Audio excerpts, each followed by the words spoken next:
All right, let's talk about Jahan Dotson for a second. Wide receiver who had a, I think, good rookie year. You know, he was drafted a bit higher compared than what most people thought he would be drafted by Washington, but I think it worked out well so far. So we'll see what he can do as his career developed. But let's talk about what he was able to do this past season, and we'll start off with a play like this, which is really a one-on-one matchup. There is a safety deep, but he won't be able to get into the play right here. So this is a one-on-one matchup for Dotson, and it's going to be really to see, can he find a way to win here, which is what you want receivers to be able to do. I mean, this is one of the harder things for a receiver to do, is to win on the outside here.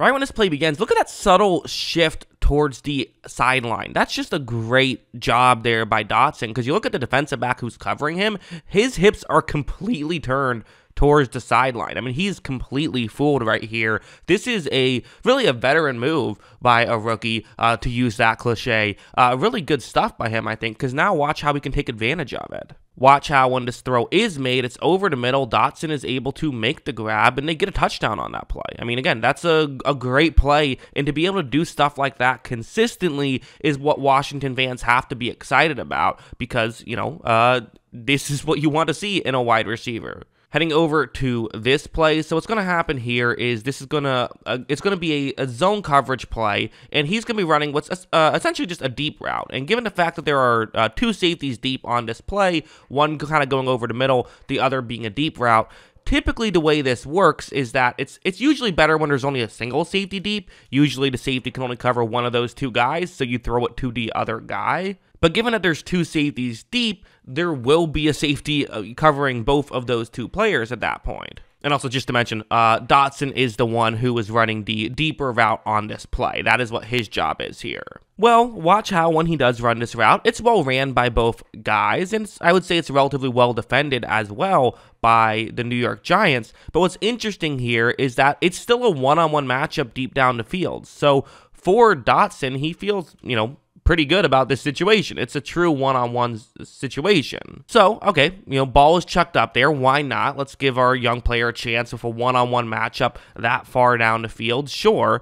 The issue is that the throw is a bit behind, so for Dotson, there's not really any separation at this point. He's going to have to go up and get the ball if he is going to get the ball. But watch him adjust to this play really nicely, and he does get the catch. Unfortunately, gets tackled. Could have had maybe a very long touchdown had he not gotten tackled. But again, still an incredible catch nonetheless.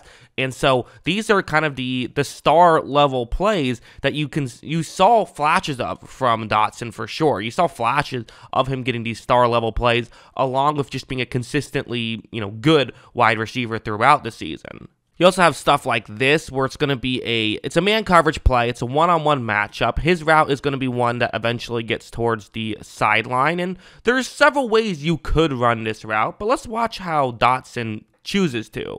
Right when this play begins, you see how what Dotson does is he gets that outside leverage right away, which again, there's kind of always a debate as to should you do that or should you not. Should you get the outside leverage right away if you're running a route that's going to get towards the sideline, or should you maybe not, and hopefully that can help sell the fake and sell that you're doing something else better. I think the real answer is just don't do any one thing too often, because then people can pick up on it. But on this play, when he does cut, he also cuts so well, there was a window to make that throw, and he was able to make the grab. And that's kind of the other thing you could do, is just say, hey, if I get the outside leverage, I can cut well enough that I'm going to beat the defensive back who is covering me. So I don't have to focus too much on the fake and focus too much on fooling guys. I can just go out there and win, and that's what Dotson did on that play. And if you can do it consistently, it's a great situation to be in. And also stuff like this, I think is definitely worth bringing up. So it's again going to be a one-on-one matchup on the outside. But what's really going to be fascinating here is, again, how he runs this route. First, watch that first step, and watch how he's able to get by the corner almost immediately. So now it's really going to come down to speed. And as you see, he has the speed to get a good amount of separation right here. There is several yards of separation. So great stuff from Dotson. However, here is the other reason I wanted to bring up this play. There's no denying he didn't exactly have Tom Brady throwing it to him out there, right? It wasn't always the easiest to get him the ball. And I should mention, this is a tough throw. You're throwing the ball at least 40 yards down the field to try to get it to Dotson here. So, getting it with perfect, accuracy and all that, it's difficult. But still, there is a window here. However, the throw is just, it's too behind, and Dotson still had a chance to make that grab. Maybe he should have. I think maybe you would have liked to see him get it. But the reality is that became a much more difficult throw, or much more difficult catch, I should say, than perhaps it could have been. And I think the hope, if you're a Washington fan, is that, if you get better quarterback play, you will also get better Jahan Dotson play. And I think the hope is that if he plays his whole career in Washington, you're going to have better quarterback play at least some of those years than what they had last year, which was, at best inconsistent and at worst very poor.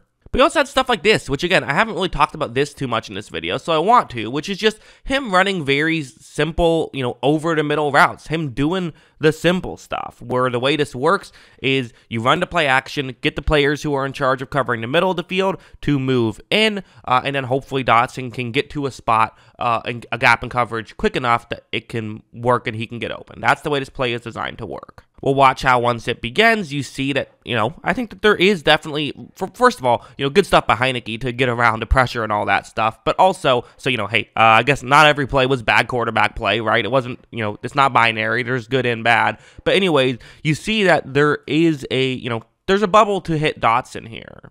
And as you see, this throw is made and Dotson is able to make the grab. Again, that one is less highlight really than maybe some of the other plays I've showed you, but it's still a very important play that he was able to pull off, and him being able to do the little stuff is obviously very important. And I think that's why, if you are a Washington fan, you're probably pretty excited about what you saw from Jahan Dotson. Because for one thing, it's his rookie year, right? How much do you expect from a guy who's never played in the NFL before? But even with that, he was able to come in, and I think due to simple stuff, he had I don't know, if I were to make the baseball comparison, it's like he had a pretty high batting average, but he also hit some home runs as well. Maybe like a guy who hit like 270 with like 20, 25 home runs, something like that. That's where I feel like Jahan Dotson had as a rookie, and so the hope is that he can, really develop and become even better. PFF had him graded as the 40th best wide receiver out of 113 eligible guys, so,